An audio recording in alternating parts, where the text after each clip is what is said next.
You think he had mental clarity during the Free Palestine part of this conversation and then just completely collapsed on the rest of it? Or do you think legitimately Josh Shapiro also is not only, in his mind, genuinely, his mind is clear. He's not experiencing a episode. And he thinks Josh Shapiro sincerely is like anti-Palestine.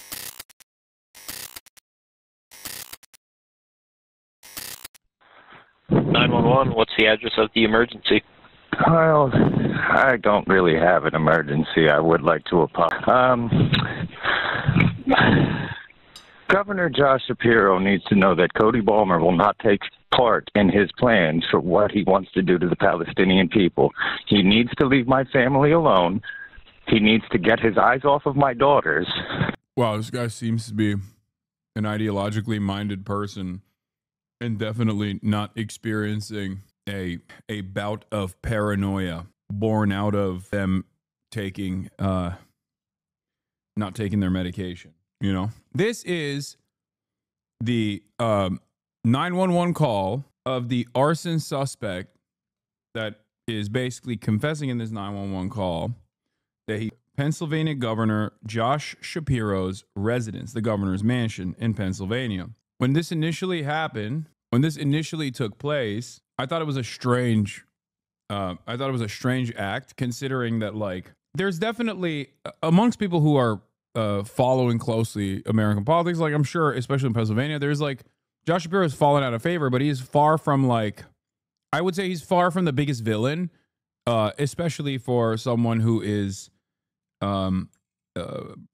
pro-Palestine, right? Like John Fetterman, I think, is seen as a figure that draws infinitely more ire due to the way he talks about Palestinians, due to like his ridiculous display of fealty to Israel. So Josh Shapiro, on the other hand, despite, writing an article when he was in high school about how Arabs are genetically predispositioned to be barbaric or whatever, and that's why Israel has to wipe them out, like, that came out when he ran, when he was a contender for the vice presidential nod. He is far from the most infamous figure amongst the Free Palestine movement in general. So I thought the target was weird, which is part of the reason why I suspected that this could have been an anti-Semitic attack, given the timing of it as well, during Passover, and because Josh Shapiro is Jewish. Now we find out that he's just, this corresponds to the things that his, was it his mother or his wife, I think, or his ex-wife, that had revealed to the authorities. I think it might have been his mom. I agree, but Shapiro did a bomb. That signing that went viral, no.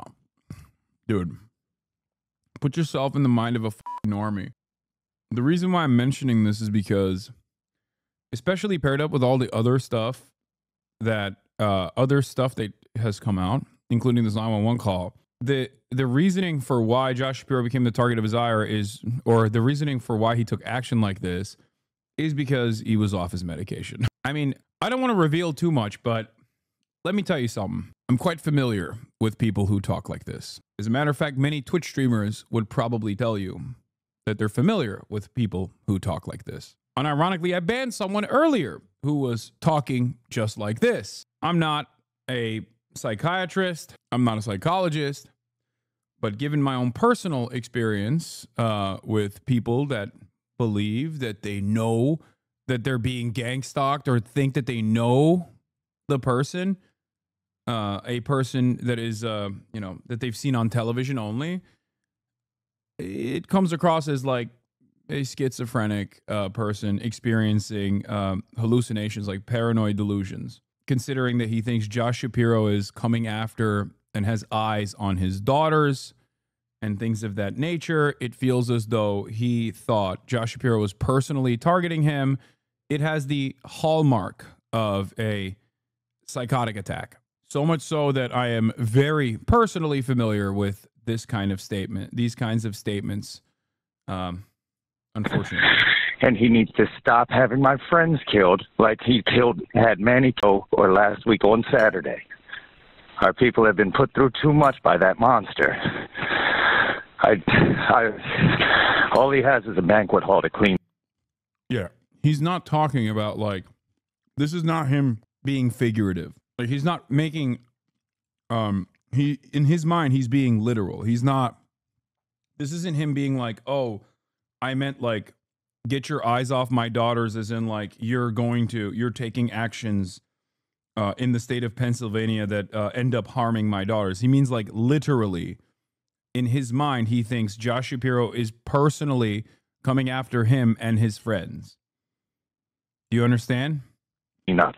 I'm tired of offering extensions of peace. I only want to be able to provide for my children. I should not be taken to these extremes.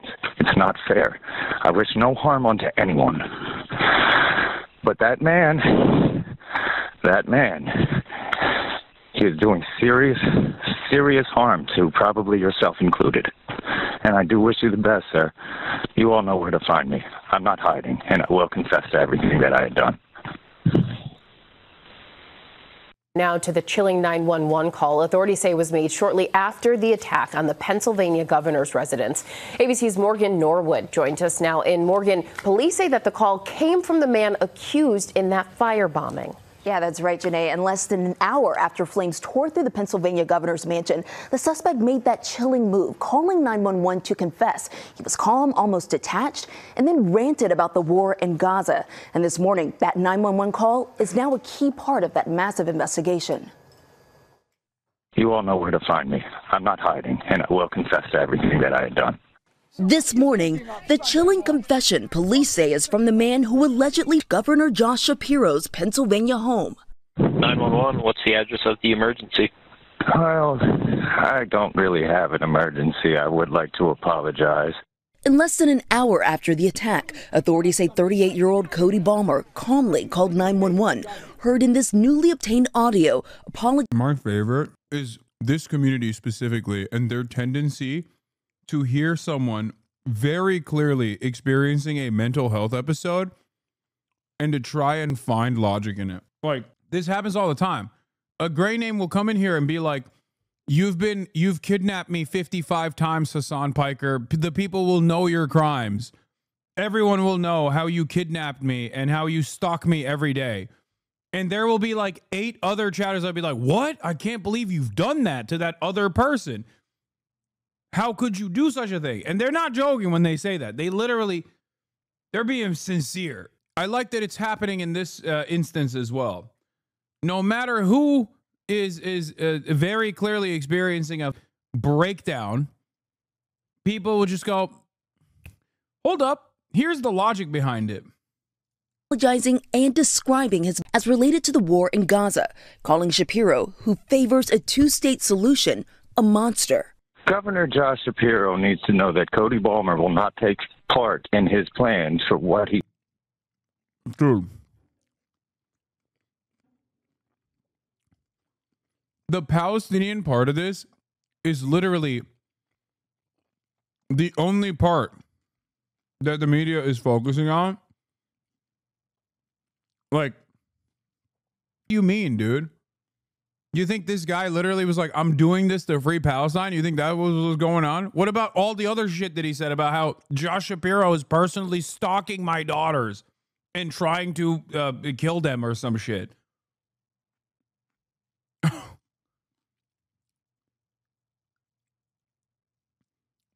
You think he had mental clarity during the free Palestine part of this conversation and then just completely collapsed on the rest of it? Or do you think legitimately Josh Shapiro also is not only, in his mind, genuinely, his mind is clear. He's not experiencing a episode. And he thinks Josh Shapiro sincerely is like anti-Palestine, and that's why he's taking action, just like just like Josh Shapiro may or may not have kidnapped his daughters. Like, what do you think he wants to do to the Palestinian people? All he has is a banquet hall to clean up.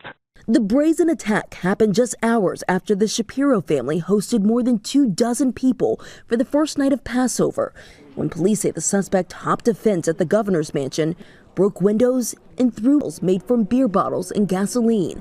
No one was injured in the attack. In an exclusive interview, ABC's George Stephanopoulos asking the governor whether this was a hate crime. I recognize when you're in these positions of power, there are people out there that want to do you harm. I try not to be captive to the fear, and I try not to worry or think about why people want to do that harm. And this morning, that suspect is facing arson and charges. He has yet to enter a plea, but we know he's due back in court next week. All right, Morgan Norwood, thank you.